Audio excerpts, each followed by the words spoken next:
In this video, you will learn how to fix newsfeed is not available right now problem on your Facebook. So the process is very simple. So first open Play Store and search Facebook.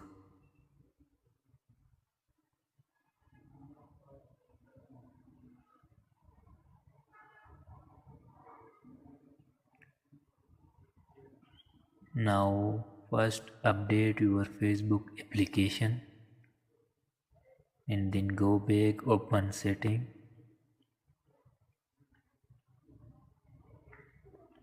Now tap on additional setting, click on application management.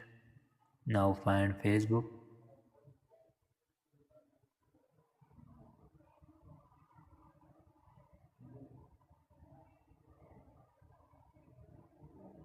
Now click on clear cache, tap on clear data, tap on OK button and your problem will be solved easily. Thanks for watching, like and subscribe our channel.